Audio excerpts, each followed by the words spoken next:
মামলা সাবমিট হবে। আমি নিজেই মামলার বাদী হয়েছি। এই আমরা আজকে বাংলাদেশ পেয়েছি, এটা ভারতের অবদান। আমরা বাংলাদেশ আরেকটি প্রদেশ করব শুধুমাত্র সনাতনীদের জন্য।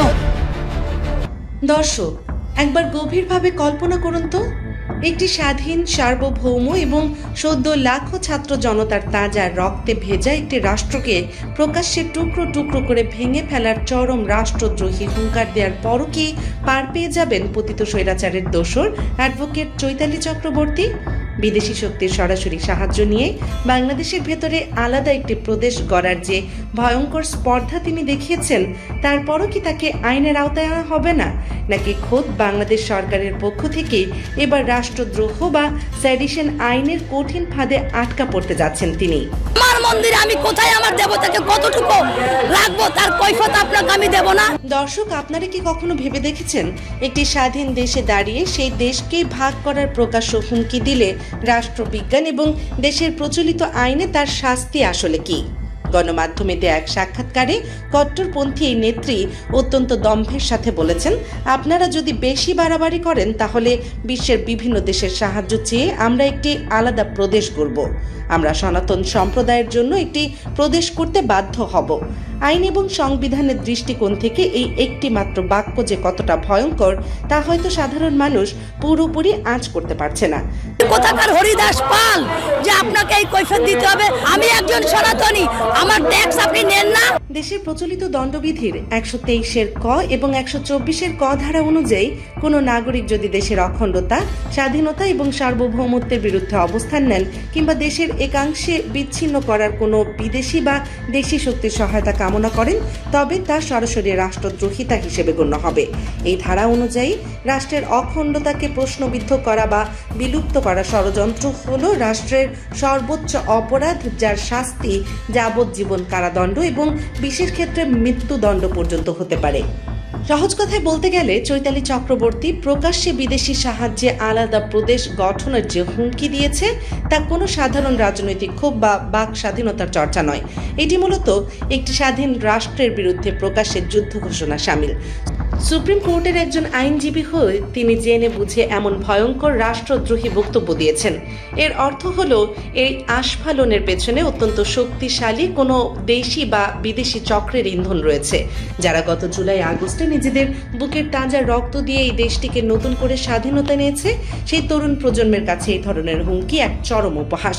একবার শুধু ভেবে দেখুন দর্শক, ভারতের পশ্চিমবঙ্গে বসে কোনো মুসলিম নেতা যদি প্রকাশ্যে বলতেন যে তারা বিদেশি সাহায্যে কলকাতাকে আলাদা রাষ্ট্রে পরিণত করবে, তবে এতক্ষণে ভারতের গোয়েন্দা সংস্থাগুলো তাকে গ্রেফতার করে রিমান্ডের চরম সীমায় নিয়ে যেত।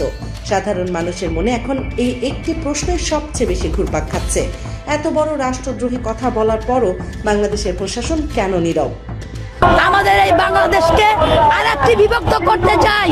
24 ঘন্টার বেশি সময় পার হয়ে যাওয়ার পরও কেন তাকে গ্রেফতার করা হলো না? রাজনৈতিক ও আন্তর্জাতিক বিশ্লেষকরা মনে করছেন, বর্তমান সরকার হয়তো এই পুরো চক্রটির শেকড় কতদূর পর্যন্ত বিস্তৃত তা অত্যন্ত গভীরভাবে পর্যবেক্ষণ করছে। একটি চক্রকে সমূলে উৎপাটন করার জন্য তাকে অনেক সময় গোয়েন্দা সংস্থাগুলো একটু ছাড় দিয়ে মূল ইন্ধনদাতাদের চিহ্নিত করার চেষ্টা করে।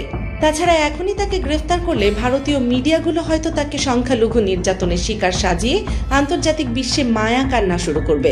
সরকার মূলত তাদের এই ফাঁদে পা দিতে চাইছে না। সরকার হয়তো ধৈর্যের পরিচয় দিচ্ছে, যাতে রাষ্ট্রের অখণ্ডতা নিয়ে ছিনিমিনি খেলার সুযোগ কাউকেই দেয়া হবে না। তার এই ঔদ্ধত্য যদি সামান্যতম বৃদ্ধি পায়, তবে তাকে রাষ্ট্রদ্রোহের সুস্পষ্ট মামলায় গ্রেফতার করে রিমান্ডে নেওয়াটা এক প্রকার নিশ্চিত। দর্শক, এই হুমকির পেছনের আসল মাস্টার প্ল্যানটি বুঝতে হলে আমাদের একটু বৃহত্তর ভূ রাজনীতির দিকে তাকাতে হবে। 5 আগস্টের পর নতুন বাংলাদেশে এখন আর ভারত ও পতিত স্বৈরাচারের সেই পুরনো দাসত্বের বলয়ে আটকে নেই। বর্তমান সরকার অত্যন্ত স্বাধীন এবং দেশপ্রেমিক একটি পররাষ্ট্রনীতি নিয়ে এগোচ্ছে। ভারতকে পাশ কাটিয়ে চীন, যুক্তরাষ্ট্র এবং পাকিস্তানের সাথে নতুন সামরিক ও অর্থনৈতিক সমীকরণ তৈরি করা হচ্ছে। বাংলাদেশ যখন ভারতের প্রভাব বলয় থেকে বেরিয়ে নিজেদের পায়ে শক্ত হয়ে দাঁড়াচ্ছে, ঠিক তখনই দিল্লির নীতি নির্ধারকদের রাতের ঘুম হারাম হয়ে গেছে। তারা খুব ভালো করেই জানে, একটি শক্তিশালী ও স্বাধীন দেশ বাংলাদেশ ভারতের 7 সিস্টার্স বা উত্তর পূর্বাঞ্চলীয় রাজ্যগুলোর উপর তাদের একচ্ছত্র আধিপত্যের জন্য সবচেয়ে বড় হুমকি। ঠিক এই কারণেই ভারতের মদতপুষ্ট এই দেশীয় এজেন্টরা এখন আক্ষরিক অর্থে মরিয়া হয়ে উঠেছে।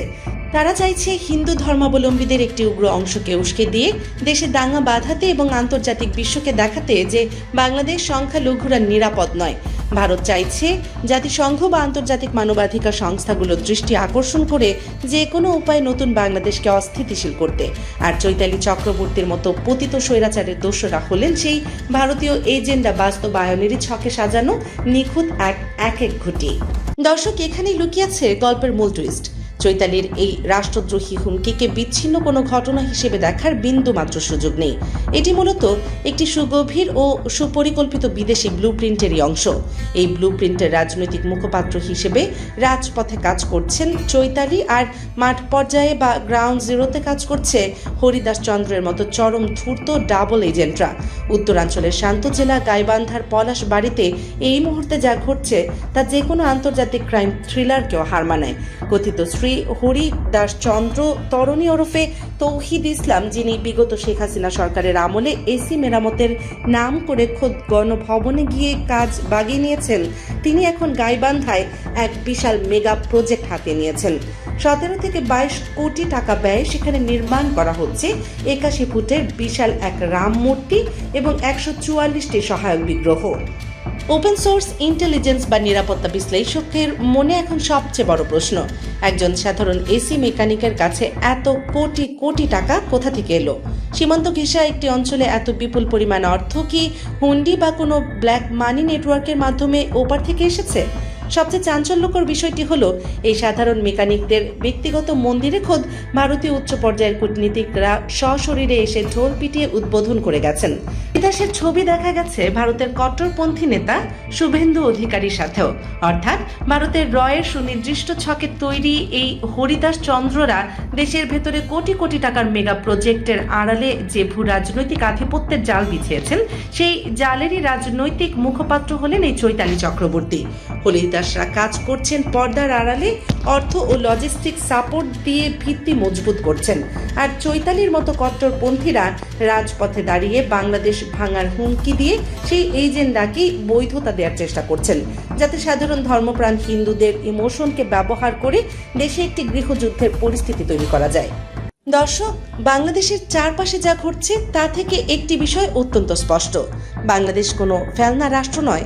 লাখো শহীদের আত্মত্যাগের বিনিময়ে অর্জিত এই স্বাধীন ভূখণ্ডকে ভেঙে আলাদা প্রদেশ বানানোর স্বপ্ন যারা দেখছেন, তারা মূলত বোকা স্বর্গে বাস করছেন। চৈতালির মতো ব্যক্তিরা সনাতনীদের অধিকার আদায়ের নাম করে মূলত এদেশের সাধারণ শান্তিপ্রিয় হিন্দু সম্প্রদায়কেই চরম বিপদের মুখে ঠেলে দিচ্ছেন। প্রিয় দর্শক, পুরো এই ভূ রাজনৈতিক সমীকরণটিকে আপনি কিভাবে দেখছেন? প্রকাশ্য গণমাধ্যমে বাংলাদেশকে ভাগের হুমকি দেওয়া চৈতালি চক্রবর্তীকে